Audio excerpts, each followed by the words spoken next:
Thanks so much for joining, everyone. I don't think I've met every one of the students in the program nowadays. So by way of introduction, I am the Director of Learning at CareerTrackers. I was the second employee of the organisation many years ago, which means that I've done basically every job in the organisation. I feel like a dinosaur sometimes. And it's with great pride that I do the work that I do as an Aboriginal person. And in today's session, we'll get full wind of that, because we're actually joined by a CareerTrackers alumni, Amanda Fisher, who's a communications manager at Caltex, and a colleague of hers who she's worked with previously, Deanna, who is a product owner in Macquarie Bank and previously worked at Caltex in digital marketing. And so between the two of them, they're going to lead this session, and I'm going to get out of the way and let them run it. But it's a really great and exciting thing that we've got you all here today, because we know that marketing and communications is something that so many CareerTrackers interns are involved in or want to be involved in. And so in today's session, you'll get a really deep insight into the field, the profession. What is it that you're really going to need to be successful and effective if you want to have a career in this field. And please make sure that you engage in the session. I can see the introductions coming through, which is really great. Thank you. If you've just joined, please use the chat, introduce yourself, the company that you're working in your internship, and what type of role you've worked in. If you haven't yet interned, please put the company's names that you'd like to work in. That'd be great also. So without further ado, I'm going to hand it over to Amanda and Deanna to take us through the rest of the session. Cool. Thanks, Adam. Good luck. We might need it. 3 o'clock on a Friday. Thanks everyone for joining. We appreciate you joining us today. So I'll just hop to our introduction. So as Adam said, my name is Amanda Fisher and I am an internal comms and foundation manager at Caltex. I'm a proud Aboriginal woman and I grew up in Blacktown in Western Sydney, which is where I am now, and you will be able to see my bedroom in front of me. Working from home has its perks, but not when you're doing a presentation and you have your bed in the background. But I've also been a CareerTrackers alumni, and I interned back in 2013. You can see the picture top left, that's me as an intern in front of an engineering something or rather, but I'm a comms person, so I do not know what that is. So I studied a Bachelor of Arts in Communication at UTS. I'm the first person in my family to get a university degree. And my internship at Qantas, I think, is something that really catapulted me into the career that I'm in. So I think I'm really, really excited and honoured to be able to share that with you, and I hope I can impart some knowledge and wisdom. Well, maybe not the wisdom part, but I hope I can share some stuff with you so that you can help you in the long run in terms of what you want to do. So I interned at Qantas for 6 months, and then straight after that I got into the graduate program at Coca-Cola Amatil as a communications graduate, and then I spent 3.5 years there, and then from that Caltex tapped me on the shoulder and I joined the team in the role that I'm in now. So I've been at Caltex for about 3 years, and I thought it was good to just describe what I do at Caltex, because comms is one of those things that people don't necessarily understand or get, or think it's a bit fluffy. So I think the best way to describe what I do at Caltex is it's like being an in-house journalist. So I basically write on behalf of the company for our leadership team, mostly audiences being our employees, so ensuring that our employees are engaged, sometimes media, sometimes shareholders, but just making sure that our communications are appropriate for all of our stakeholders. So the picture at the bottom is me recently. That's me with my boss at Caltex. We were just about to host an employee update for our 1,500 employees. So I thought it was just a nice illustration of, me being an intern, having to buy work clothes for the first time to, 8 years down the track where I've been able to really contribute to my organisation in a really good way. And Caltex is also where I met Dee. So I think I'll throw over to Dee now so you can introduce yourself. Cool. Thanks, Amanda. And thanks, Adam. And thanks, everyone, for having us today. Feel very honoured to be here. So thank you very much. My name is Deanna Kostovski. I am a product owner the product owner of Macquarie.com at Macquarie Group, based in Sydney. I started my relationship with CareerTrackers when I was working with Amanda at Caltex Australia, and I was very fortunate to be able to mentor several students in my digital marketing team that I was leading at the time, which was awesome. This is my first opportunity to work with CareerTrackers as a member of the Macquarie Group, and I'm super excited about that. A little bit about me and my background. So born and raised in the southern suburbs of Sydney to an Eastern European family, and you might be able to tell that based on my name. I studied a Bachelor of Business and Commerce at the Western Sydney University. I had a marketing major. My career started a little while ago now, about 15 years ago, which makes me feel very old, on a graduate program for Subaru Australia. So I started there. After spending just under 6 years at Subaru, I moved over to Volkswagen. So I spent 2.5 years at Volkswagen. And during that time, I sort of thought to myself, okay, I need to get out of the automotive industry because I was in there for a little while. So the next step in my career was at Lion, or previously known as Lion Nathan, which is a liquor business that you may have heard of with regards to brands like Grey Goose and Bacardi and things like that. So again, very different marketing liquor than it was marketing cars. So that was a very steep learning curve for me. After that, I ended up at Caltex Australia, and I was there for about 4 years. For the last 15 months, I've been at Macquarie Group, and as in the capacity of a product owner, my team and I look after Macquarie.com globally for the group, and I've got a team of 5 which are dispersed all around the world. And when I say that, we've got 2 members in Sydney and 3 members in Manila, which is pretty cool. Excuse me, how did I get into marketing? I was incredibly passionate about business studies when I was in high school. So at 17 years of age, I was convinced that I wanted a career in marketing. And, as I said, 15 years later, here we are today. So Amanda was unhappy that I took the show-off approach with the photos that you can see of me there. So the first one's with Tim Cahill. Very fortunate in my time at Caltex to have been on a photo shoot with Tim up in Brisbane for 2 days, which was pretty awesome. And the photo beneath that was a shot of myself and one of my team members at a Matildas match. So thanks to one of the sponsorship activities, we got to do something pretty cool there and attend some of the matches. So I'll stop right there. Please, as we go through this session, just interrupt us at any time. Fish and I aren't precious about anything, so please, whether it's in the chat or if you want to speak up, unmute yourself and just ask anything at any point in time. Cool. Well, I'll just skip back to the agenda. So we're going to talk about the importance of marketing and comms, barriers to success, ingredients for excellence, and how success. And then we'll have time at the end for a Q&A. But as Dee said before, please interrupt us if you have a question. We'll be more than happy to answer as we go along. So getting into why is this profession important? So I think before we get into why they're important, I think it's important to understand that marketing and comms, while they're both very similar, the DNA is similar, the theory is similar, they're very different, and I probably would liken them to sisters.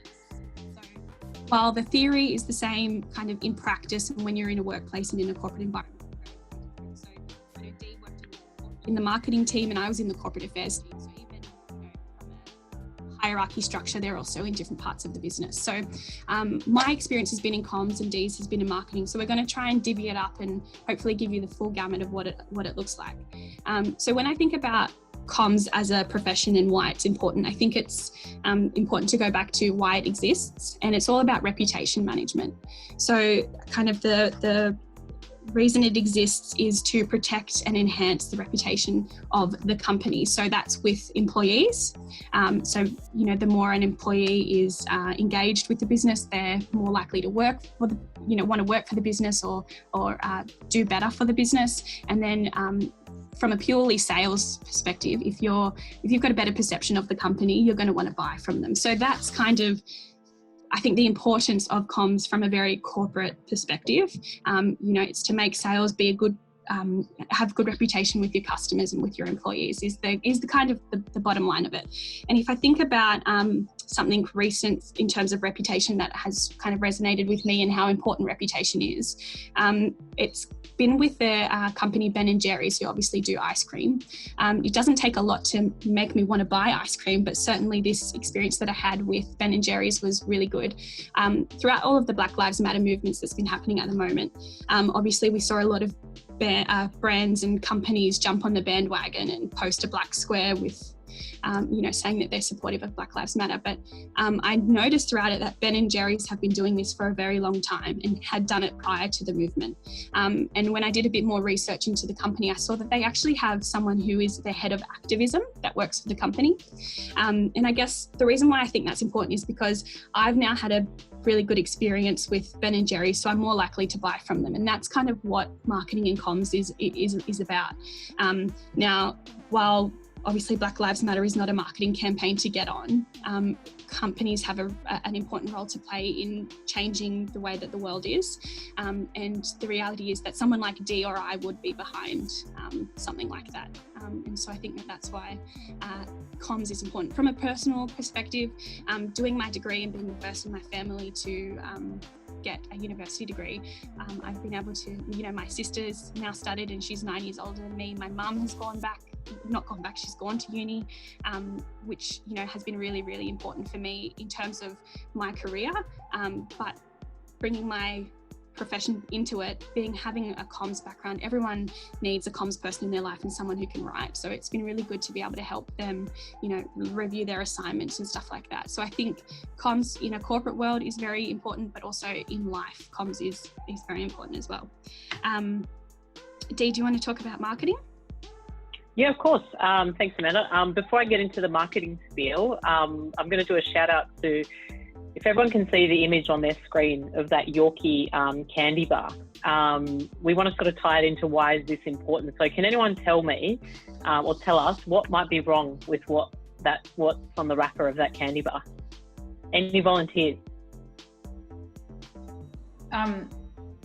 Yeah, it says it's not for girls, and then it's got a picture of the pregnant woman being crossed out. There you go. Exactly. No, that's exactly right. And look, and I think, and that's part of the reason why what we do is important. Amanda talked about the importance of comms, and I'll talk about marketing in a second, but effectively it's our job to monitor these sorts of things and I guess be a filter before these types of products or packaging or comms get out into the general public, because that certainly isn't reflecting really well on, I think it's Nestle that created that bar. So that's a part of our role. Now, if I talk just purely about marketing and have a think about, what do we think society would look like without it? That's one example of what it might look like. I actually think it'd be pretty boring. So I think, marketing is often referred to as, the arts and crafts of the corporate world, and sometimes it can hurt to be labelled arts and crafts, because I think marketing is so much broader than that. I think marketing has the power to educate people, to entertain, to inform, and to act as a driver of change as well. Amanda spoke earlier about the Black Lives Matter movement, and if you think about how a lot of that movement got traction was through social media, and social media was established initially as a comms channel, and it's evolved from being a comms channel to being a marketing channel. And the more these brands are vocal on these channels, they can spread more messages and things like that. So if anyone follows, I'm sure a lot of people on the call have Facebook, have Instagram and things like that. I'm sure there are a lot of brands and things that you follow, brands and celebrities who can often, they're often referred to as influencers, and that's partially because that's what they do. They influence people to purchase products, to behave in a certain way and do things like that. So I think marketing and comms add some real value to society. What kind of impact do we think society has, I think, on marketing and comms? I think with marketing in particular, the way people consume information changes quite rapidly. So, if you look at comms, say 20 or 30 years ago, people were more inclined to probably watch TV or listen to the radio. But in probably the last 10 or 15 years, and certainly over the span of my career, what I've noticed is the growth of digital and technology. So as a marketer, you need to be able to sort of adapt to those situations and adapt to the change in the way people consume information and content, because that's your job, is to get information and content about a brand or a business out there. And you need to make sure that you're getting the right people in the right place with the right messages. So I think that's something that's critical. If I think about how this profession has maybe changed me or helped me personally, I think it's probably a couple of things. I think from a skill set level, I've learned a lot more about technology. So in terms of marketing, I talk about being a product owner. In the last probably 8 or 9 years, my shift or my focus has been more on digital than it has more on traditional sort of marketing methods. So I've learned a lot more about technology. I can even code a little bit, which had you asked me 10 years ago, I would have said, no way, I'm not going to code.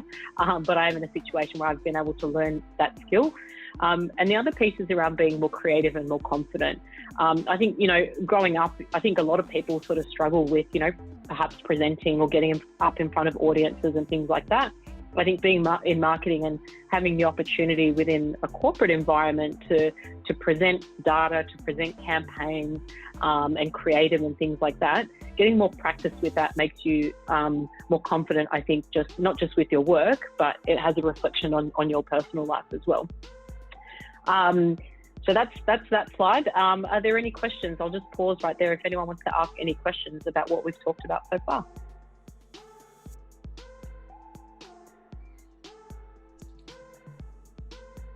Maybe can I just ask if you want to explain what a product owner is?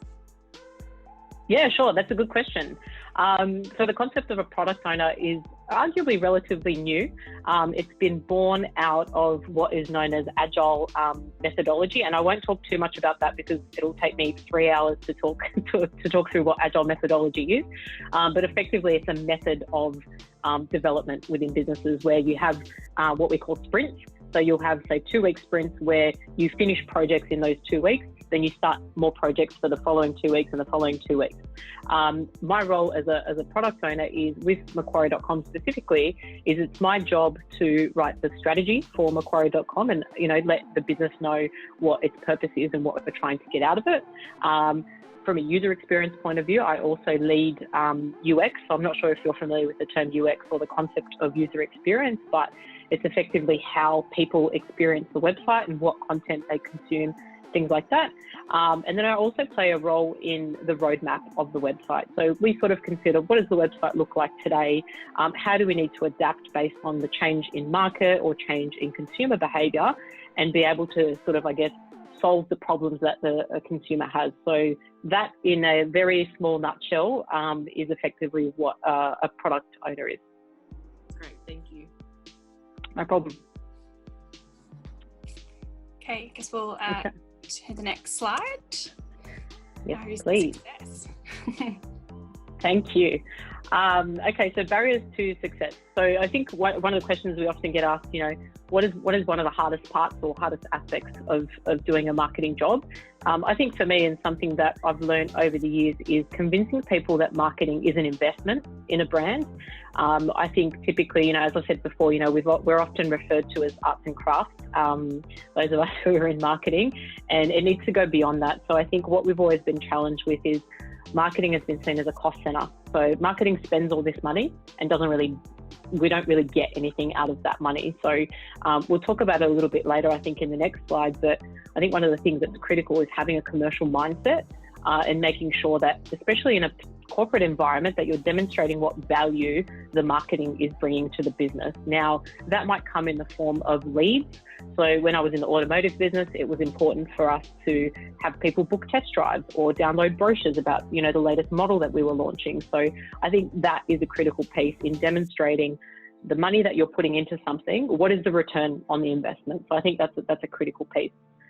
In terms of, have I ever thought about leaving marketing? I'm going to say no. I think everyone has good days and bad. I think regardless of what profession you're in, what industry you're in, it's never perfect. But I haven't really thought about leaving it. I'm incredibly passionate about it, and I think because it does evolve and it has changed over the years, based on what's sort of happening in the market with digital and technology, there's always opportunities to engage in something new. So I guess I'm never really bored of anything. If we talk about barriers specifically, I think that are maybe within a person's control or a behavioural barrier, is acknowledging that you need to start from the bottom, right? I think a lot of millennials have been accused of, wanting to jump out of university or any sort of other education or tertiary education and jump straight into a leadership or a managerial role. And it doesn't quite work that way. You have to kind of earn your stripes in a way that has you learning a lot of the fundamentals or the basics of marketing, and then eventually, moving your way up. In my first role as a Subaru graduate, I did a lot of mundane stuff. One of my first jobs was to go and clear out the marketing storeroom, and it was actually quite fun, believe it or not, because I learned a lot about how the business worked. I learned a lot about the brand. I learned a lot about the collateral and things like that. So my advice there will be, an entry-level role, getting your foot in the door when it comes to a marketing or a comms role, it's not always necessarily going to be perfect. And like any industry, experience takes a bit of time. So I would say just be patient. Be patient with, be patient with your learning, be patient with your progression, because you'll get there one day, and don't be too hard on yourself. It certainly doesn't happen overnight. So that's enough out of me. Amanda, have you got any barriers to share? Well, just to go on from your last point, I think my career has certainly been that step-by-step process that you're talking about, where you kind of, I started as an intern, then was a graduate, then was a coordinator, and then went to a manager. So, I certainly have followed that traditional footsteps in terms of, as you put it, earning your stripes. But in terms of barriers to success, I think what you said about marketers, kind of having to prove your value is something that rings true for comms as well, because we are a cost center as well for a business. We don't make money. So I think throughout your career, and I don't think this is just limited to marketing and comms, you're always going to have to constantly prove your value and what it is that you've delivered for the business. So I think keeping that in the back of your mind in what you do is really important, and will constantly be a challenge, throughout your entire career. If I also think about, from my experience specifically, so I've been in the workforce for about 8 years now, and I've, in communications, you get access to quite senior people early on. So, be working on comms plans for the CEO or comms plans for someone who runs a business unit. When you're 23 or 24 fresh out of university, that can be a little bit daunting. So I think having things like resilience and confidence, but also approaching it in a really appropriate way is really important as well. So, some of these people are either double, in my experience, have been double my age or have been in the workforce for as long as I've been alive. And asserting yourself as a comms person who's very an expert in their field is sometimes a little bit difficult. So I think that's sometimes a challenge. And I've got a bit of a funny story about that. So I was filming one of our business unit heads, and he had 5 minutes, and that was it. I had to kind of video him, be on my way and get out. And I'm really, really nervous. And he came in and he was, on a mission, did his piece to camera, and halfway through I realized that I didn't turn the microphone on. And it was just like, oh my God, I'm gonna have to tell this guy that he has to do it again.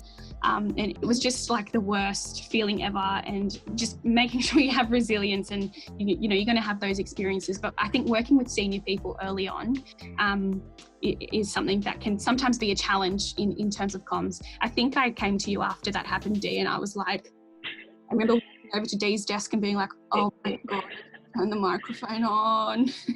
It's one of my favourite stories of our time together. I know at the time it probably was the worst thing that could have possibly happened, and I'm glad we can laugh about it now, but it was a great story. Yeah. The other thing is that with comms, you kind of have to be in the organisation, you have to have a bird's eye view, but then get in really detailed. So I think wearing both of those hats sometimes can be a bit challenging. So going from a real knowing what's happening across the entire organisation, but then being an expert in something that's happening across the business sometimes can be a bit challenging. And then in terms of the corporate affairs, which is kind of where my area of expertise is in, the industry is quite small. So it's not that there's not as many roles, but I think having been about 8 years or so in, I'm getting to the point now where it's less about getting to that managerial perspective that Dee was just referring to, and getting different experience across different industries. So I've got oil and gas, FMCG through Coke, and aviation through Qantas. So just getting that diverse experience, I think, is something that I'm looking at the moment, and it is kind of a bit of something that you need to think about. Oh, I want to progress, but I need to kind of get some more diverse experiences as well.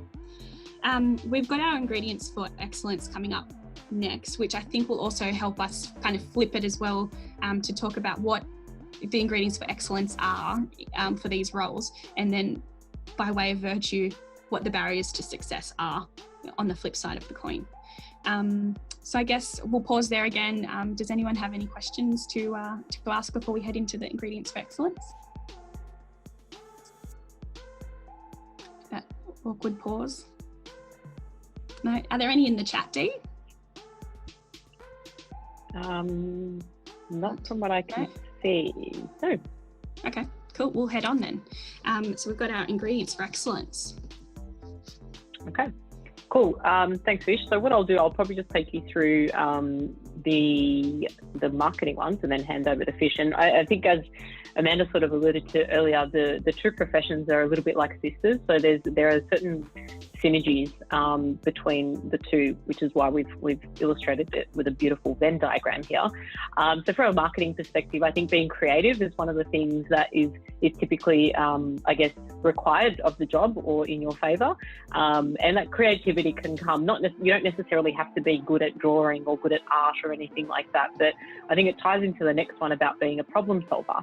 And I talked a little bit earlier about being a product owner and being a problem solver as a marketer, because what you're effectively doing is that you're looking at a potential consumer problem. And when we say problem isn't always a negative thing. A problem might be, I need something to keep my feet warm, and the solution might be socks, right? That's a horrible analogy, but you kind of get what I mean. So if you're creative and you're a problem solver, it'll do you incredibly well in terms of having a marketing career. I talked a little bit about the commercial mindset, and I would argue that from a corporate point of view is probably one of the most critical skill sets to have a successful career in marketing. We talked about everyone seeing marketing as a cost center, and marketing is out there spending a lot of money, but what are they doing for the business?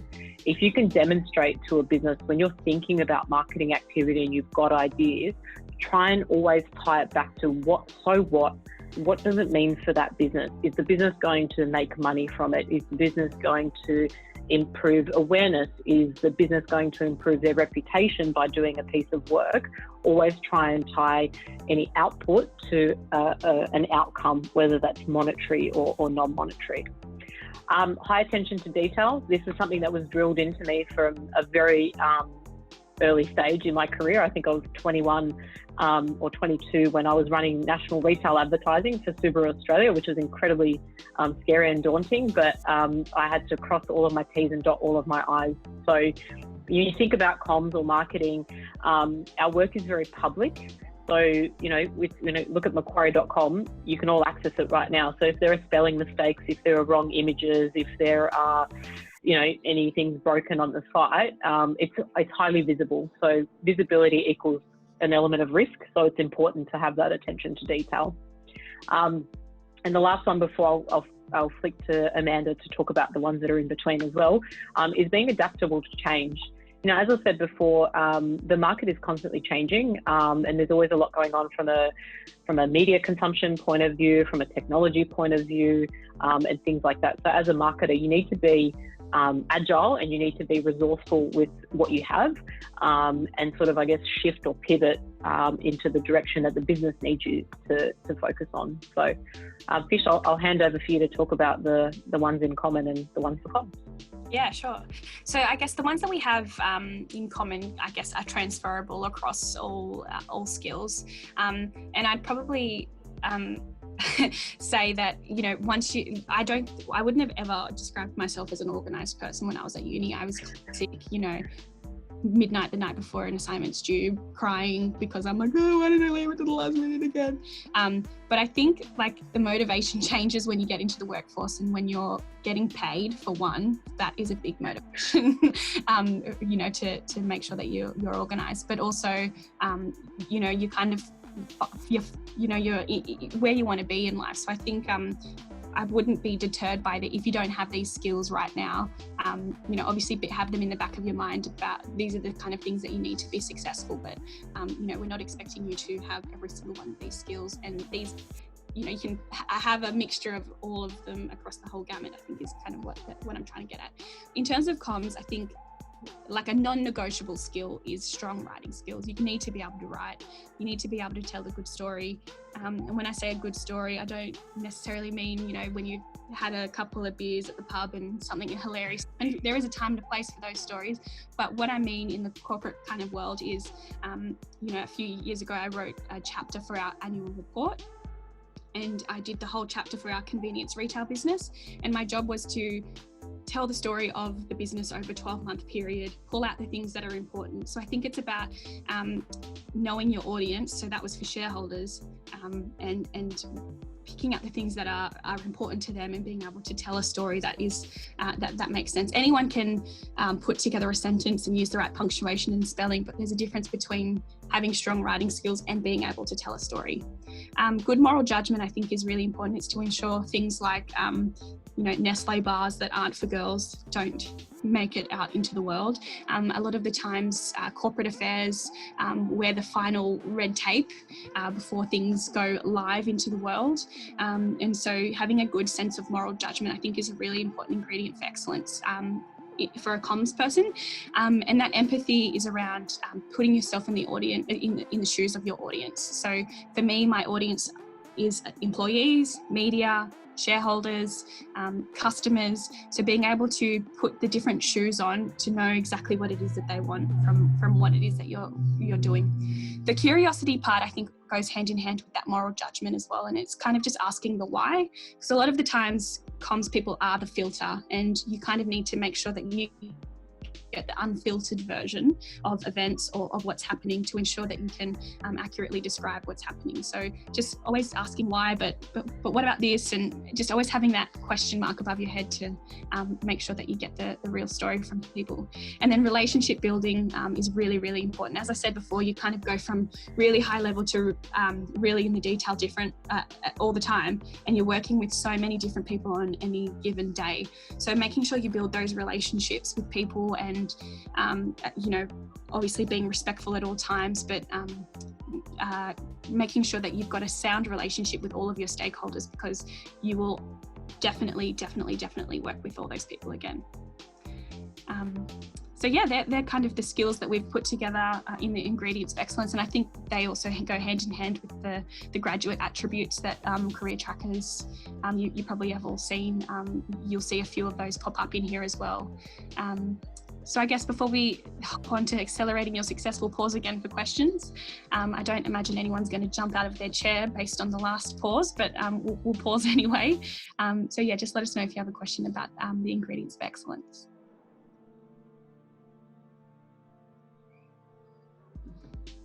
No? Okay, we'll move on. Fish, I just wanted to pick up on a point that Yeah, sure. you made earlier around just having these skills or developing these skills. So, you know, the expectation isn't that, you know, in your first job, day one, you're going to start and know how to do these things like the back of your hand. You know, that's not the case. It takes a lot of time for people to become confident, to become organised, to become these things. And, you know, I would sort of encourage you to think about opportunities to learn some of these skills, not necessarily on the job, but off the job or from other experiences. So, you know, while I was at university, I was working in a retail job. And in that retail job, I learned a lot around promotions, around sales targets, around marketing activities that were happening at a retail level. And that sort of really helped me accelerate, I guess, my marketing career at the start, because I had, and to take one of Amanda's terms, empathy for customers and, you know, the people in the organisation who were there with the targets trying to make the money. And if you can understand what the sales team, I guess, are dealing with on the ground, then it helps you as a marketer in supporting those activities so they can hit their targets. So there is a dependency there on a lot of people in the business on marketing and comms team to help their jobs, or help those people be successful in their jobs. So any sort of, whether you've got retail experience, whether you've done some volunteer experience or otherwise, I think all of these things can contribute to developing these skills and making sure that you're successful in these roles. Probably also good to pick up on my comment about strong writing skills being a non-negotiable. You just reminded me, Dee, that I've gotten stronger writing, like my writing skills have gotten stronger and stronger and stronger over the period that I've been working. When I was at Coke, I wrote the all-employee newsletter every week. So I would send that out every Friday morning. It was all the news wrap of the week. And that's, I think, where I really cut my teeth in terms of learning what a good writer looks like. So yeah, I think that's a good point to pick up on, Dee, that we don't expect you to be an expert in all of these straight off the bat. Yeah. All right, accelerating your success. I'm excited about this one. Okay, thank you, Fish. So I guess let's talk a little bit about what I guess some experiences or things that you should seek whilst you're on your internship. My biggest call out will probably be just opportunities to learn. We're still learning. I mean, Fish and I will continue to learn for the rest of our lives, and all of us will. So just try and find things that will, I guess, maybe stretch your imagination or push you a little bit in terms of your learning and the current parameters, I guess, of your learning. Work on things that you're passionate about as well. It obviously helps when you care a little bit more about something in terms of the hours and the effort that you're putting in. So think about things that you're passionate about. And my other point would actually be, don't be afraid to do something that you wouldn't necessarily consider. When I was on the graduate program at Subaru, obviously I'd studied marketing, and the idea of the program was that I would would rotate to different parts of the business. And I didn't want to leave marketing. I just wanted to stay in marketing because I studied marketing and that's all I wanted to do. At some point I was encouraged to try something different, and that was to go to the parts and service department.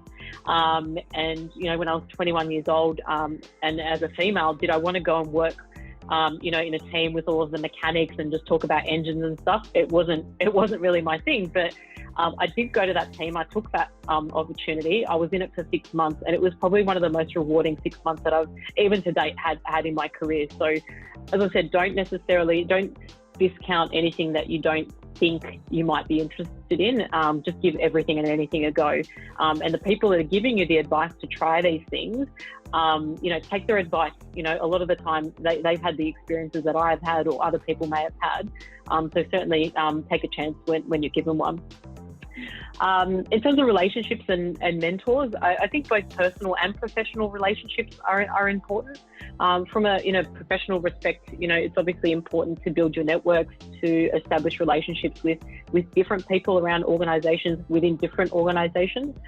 Don't always think that your network or a mentor, for example, has to be someone that's more senior than you. That's not always necessarily the case. It can be someone who's a peer. It can be someone who's in a completely different industry to you that you might really respect and might want to learn from. So I guess keep an open mind as to how you might be able to benefit from having a mentor, and think about mentoring as a two-way street as well.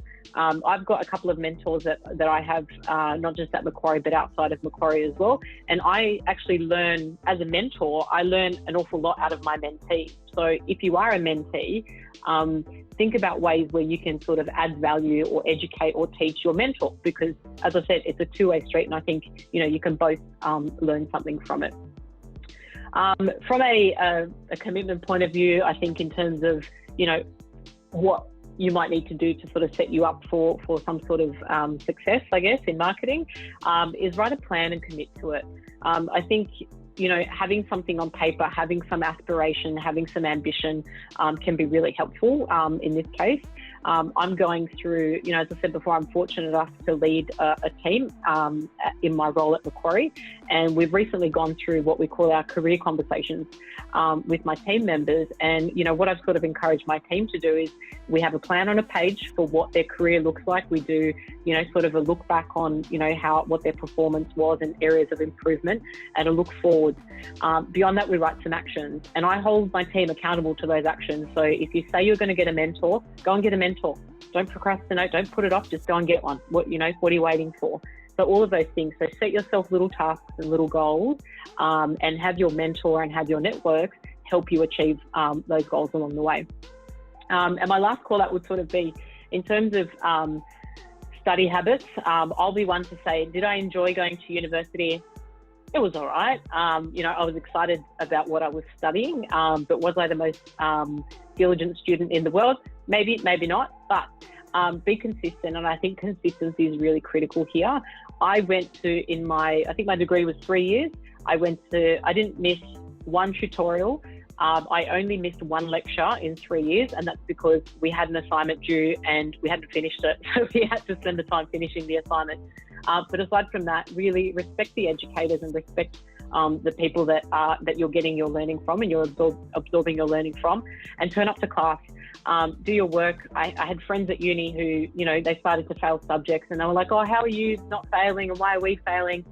They were at the uni bar every chance they got, and they were missing classes left, right and centre. So I encourage you, go along to the classes, because I think you'll get an awful lot of value out of them. Amanda? Sure. So I think from my perspective, I think Career Trackers really helped to accelerate my success. So I think you're halfway there in terms of being part of this program.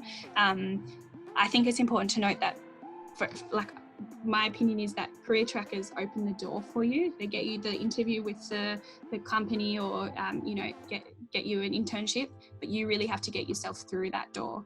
And so what I mean by get yourself through that is turn up to your internship, just like Dee said, commit, do the right thing, build really good relationships with people, because as I said before, you never really know when they're gonna come back and be someone that you work with later down the track. I mean, I just found out that my cousin is working at Caltex, so that's just and he's someone I see very rarely. So, the strangest things do happen, and it is a really, really small world that we do live in. And so making sure that you make a good impression on everybody is really, really important. To pick up what Dee said about mentors, I know that when I was an intern, I felt really daunted by the concept of a mentor, because you admire someone and you don't really want to walk up to them and be like, will you be my mentor? It feels a bit childish, or you don't really know how to go about it. And I guess I would say two things. I've had mentors in the past who have been organic mentors. They're just people who you trust, who can you can be around and talk to, and who give you advice. So my previous boss, she's been an amazing mentor of mine, and there was never that formal conversation around, will you be my mentor? However, I will also say that everyone loves talking about themselves. So asking someone to be their mentor will be like the biggest ego thing. I highly doubt someone would say no to you asking them to be your mentor. So I think be confident in that. If there's someone that you really admire, hit them up. Obviously, don't put a meeting in their invite and say, hi, will you be my mentor? You've got to get to know them first, because it's really, really important that you feel that connection as well. I've had a mentor set up for me by a previous boss, and it was just really weird, and we didn't really mesh. She was a lovely person, but it just wouldn't have worked for either of us. So as well as finding a mentor, it's also good to make sure that the mentor suits you as well. The other thing that I wanted to say is that picking up what Dee said before is about your university degree. I mean, I know, just finish it. I think that's kind of the bottom line. Just do as best as you can, but making sure you finish that degree is really, really important. I haven't thought about university in ages. So while it might feel like the biggest thing in your life right now, it's such a little blimp on your life. And I feel really, really proud that I've been able to finish that university degree. And I kind of liken it to, when you're at high school and you do your HSC and you just ATAR. You're so worried about what that number will be, and then a week later, no one asks you about that number ever again. that is exactly what it's like when you finish university. People will ask, did you go to university? Yes. Which one did you go to? This one. They might ask you what you did, but at the end of the day, I think just having a university degree to back up your, the fact that you're an educated person is kind of the most important thing. So my advice would be just finish your degree and just make sure you get through it. I think that's kind of a really important one. And then the final thing is I kind of wanted to give 2 recommendations. And I think as a comms person and as well as a marketer, it's really important to know what's happening in the world and keeping up to date with news. So I've got 2 recommendations. The first is a daily news email called The Squiz, SQUIZ. I had to double check how I spelt that, oh my gosh. And it's a daily news email that will hit your inbox at about 6 o'clock, and it wraps up all of the news from Australia in one quick and easy email. I read it in bed before I get out of bed. It's just a really good way to know what's happening in the world and to keep your finger on the pulse. I think it's really important to keep your finger on the pulse, particularly in our jobs. But that's a really good one. That's an Australian-based one. And then there's another one called The Skim, SKIMM, and that's basically the US version of that. And that comes at the end of the day because it's based on their time zone. So they're kind of news bookends at each end of the day.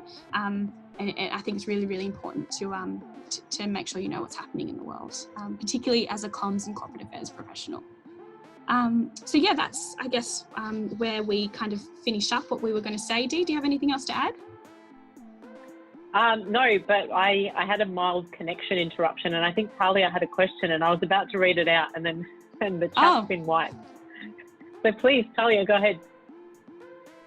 Yeah, just to get an understanding, I know especially some of the students that might be either final year and finishing up or about to go into their grad roles, if they feel like they're in their role and maybe not feeling as equipped and want to look for ways to upskill themselves in some of their skills or ability, what resources have you turned to, or people that you've turned to find these resources to upskill yourself?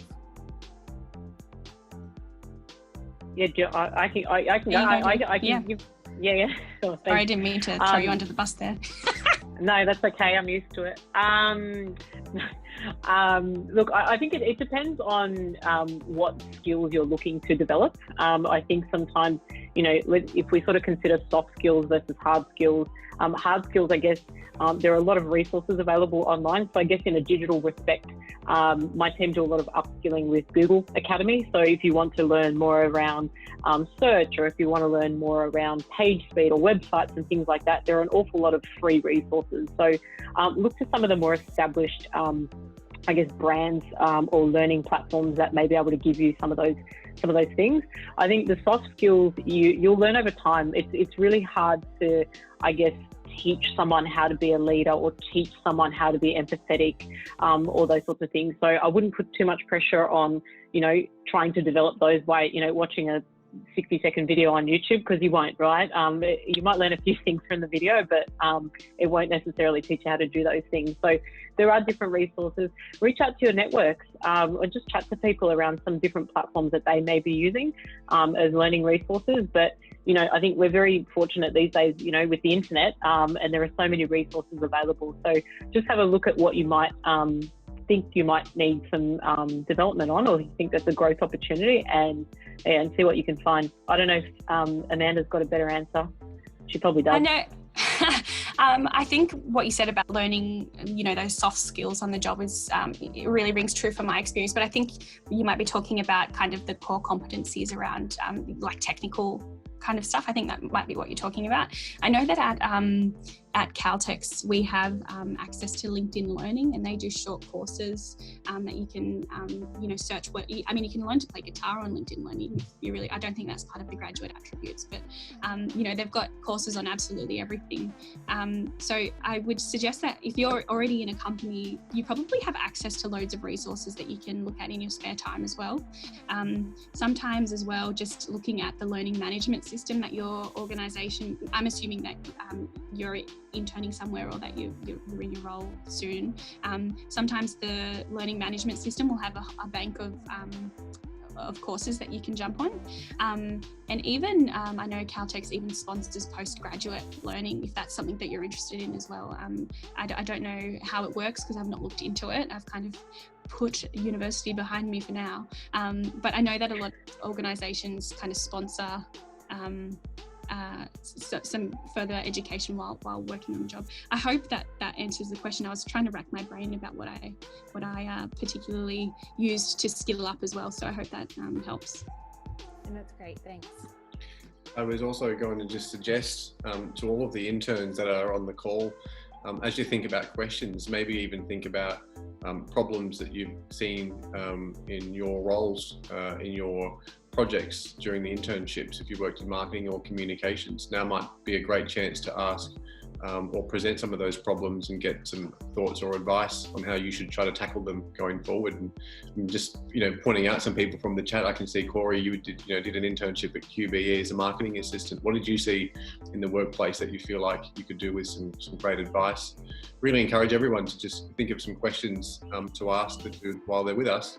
And while you do that, Amanda, I hoped you could share the story of your experience as an intern in Qantas with your international adventures. Oh yeah, sure. So I got an intern. I studied journalism at uni. So when I joined CareerTrackers and they said we've got an internship for you at Qantas, I was like, well, I kind of wanted to work for News Corp. I was a bit skeptical of working for one of Australia's biggest brands. I know that sounds silly now in hindsight, but I kind of was just like, yeah, I'll give it a go, I'll jump in. And I ended up working in the engineering department, in the comms kind of arm of the engineering department. And my job was to go around Australia and video interview the engineers to make a short video, engagement video about each of the employees that work in all the depots around Australia. And I got a message from my boss one Saturday and it said, "Do you have a passport?" And so I was like, oh my God, where are they said? Like, I just absolutely lost it. And I got into work on Monday and they asked me if I had time to fly to LA on Friday. And she said, I know you coached a little T-ball team, but do you think you would be able to maybe get someone? I thought the 10-year-olds can coach themselves. Like they're gone. I don't need that. I'm going to LA. And so on Friday we flew out to LA. And how it works, it's kind of based on hierarchy in terms of the seat that you get. So naturally, being an intern, I was at the bottom of the food chain. And 20 minutes before the flight was about scheduled to leave, I got confirmed as a business seat. So I got to fly business class to LA and business class back. I think I was there for 48 hours. It was an absolute whirlwind. And my job there was to do exactly what I did at the other ports and do some filming and learn about all of the employees to share back with the rest of the company.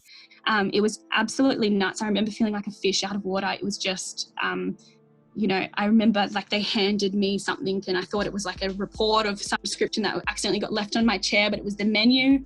I got to have like a lemongrass shot when we landed. So it was just the craziest thing. And you're sitting in pajamas that everyone's wearing the same pajamas as you. It was just, it was such a cool experience. I feel very, very grateful for Qantas for doing that for me. And so that was my internship experience. It was really, really cool. But I probably should preface it with, I don't think every internship is like that. That's a good, important note to make on that yeah. one, Amanda. Please, anyone jump in and ask a question? Otherwise, I'll keep firing.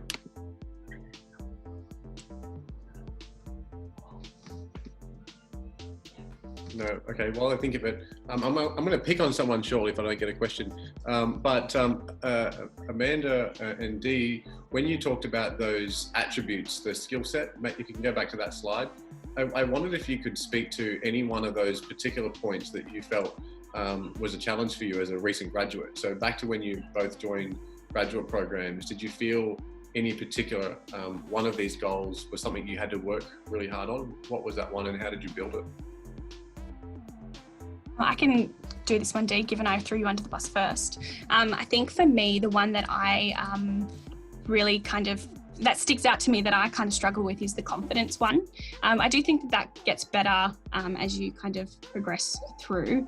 But I think it's just throwing yourself in and getting your hands dirty and working on I guess reflecting on, your ability, you've gone to university, you're an expert in your field, you're really, really knowledgeable, and just coming back to that.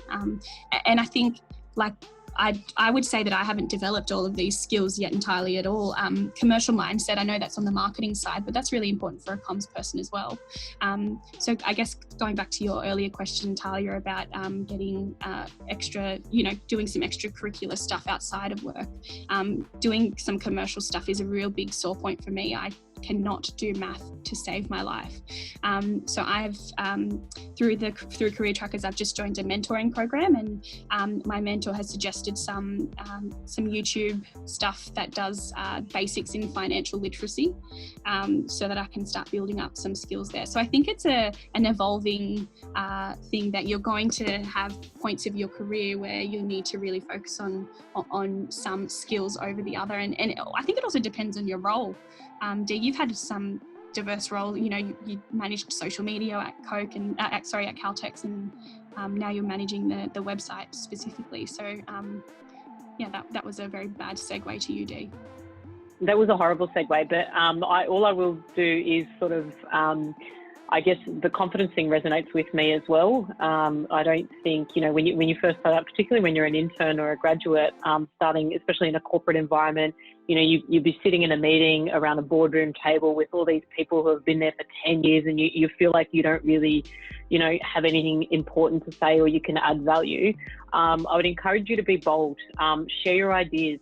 Just because someone's been doing something for 10 years doesn't mean they know any better than you do. Yes, they've had experience. Yes, they might have some other, I guess, areas of knowledge, but diversity of thought brings creativity and brings new ideas. So yeah, that's what I'll do. I would just encourage you, just be confident in yourself.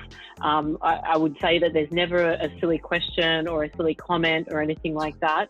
And everyone knows that you're there to learn as well. So don't be afraid to ask questions, or, throw your 2 cents in when someone asks for your opinion on, a campaign or a piece of creative.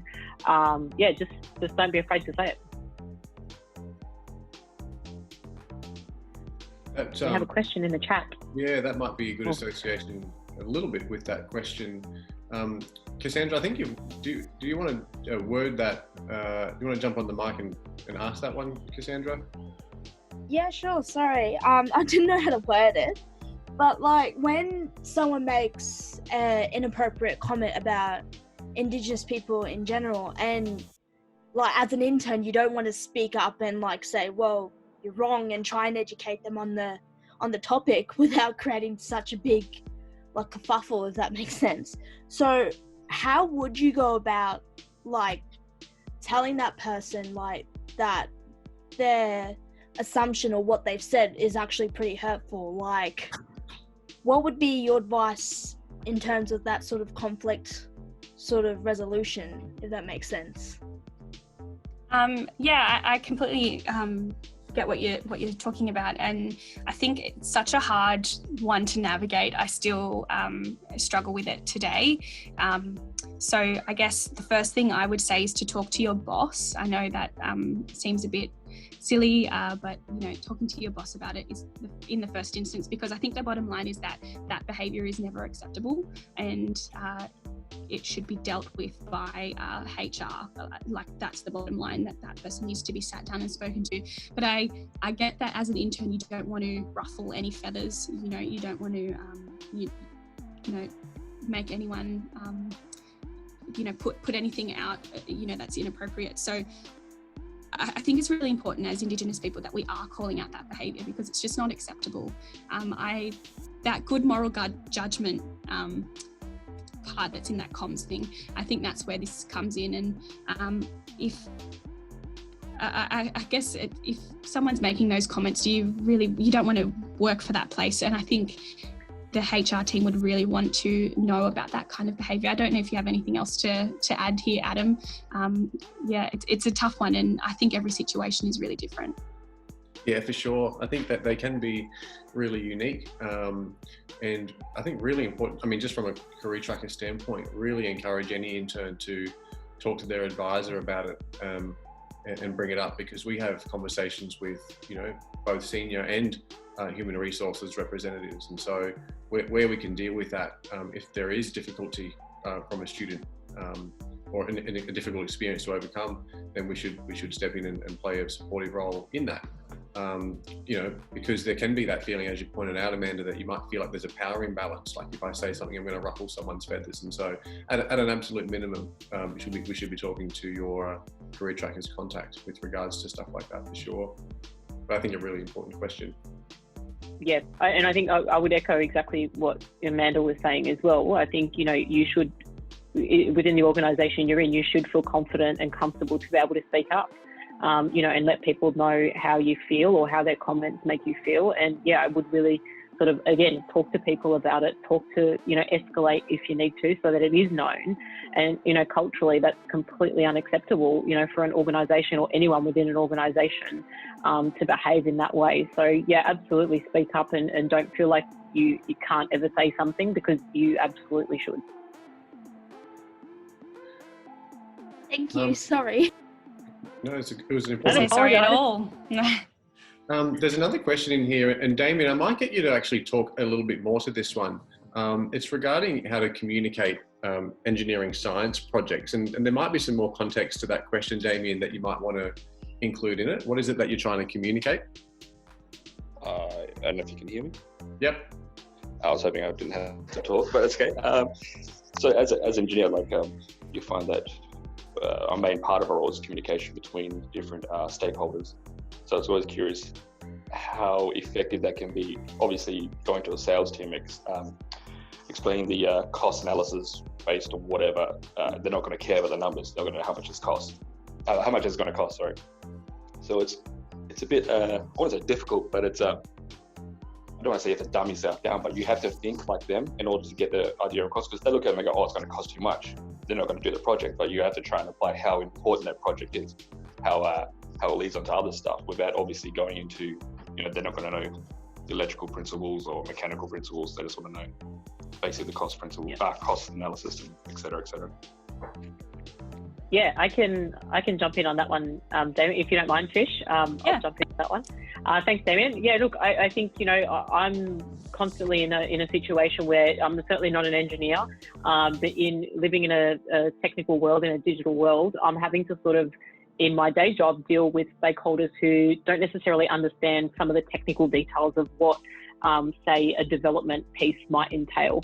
Part of what I see is part of my role, and I guess some of the techniques that you can use, is a couple of things. So one is around demonstrating the value of what you're doing.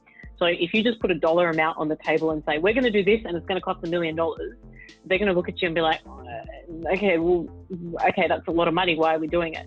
So don't just talk about it's going to cost $1 million. We're going to do this. It's going to cost $1 million, but you're going to get this out of it. So you may make $5 million. You may reduce risk across the organisation. You may increase brand reputation or positive brand reputation. So think about the commercial value that comes out of the investment. So it's almost like a business case that you're sort of putting on the table of, you know, that's like anyone. If one of your friends said, oh, okay, hey, give me some money, I'll go and invest it. You're gonna, well, hang on, why am I giving you $100? Where are you gonna put it? What are you gonna do with it? Oh no, just trust me, just give it to me and I'll make some money out of it. So try and demonstrate what that value is. And I think one of the challenges, you know, to your point about really being really technical, try and find ways to describe things in really layman's terms. Mm-hmm. I use analogies a lot, which drives some people crazy, but it makes it a whole lot easier for me to say, hey, you know, when I talk about sort of prioritization in my role, because that's a big part of my role, I just come up with different analogies of, okay, if you've got 3 kids, you have to pick 1 kid, which one would you pick? You know, because the organisation goes, do all 3, and I'm like, I can't, I need to do 1. Which one am I going to do? And everyone starts laughing, going, oh, what do you mean? But I love all of my kids. That's one of the challenges in my role. So if you can use analogies, I think sometimes they can help.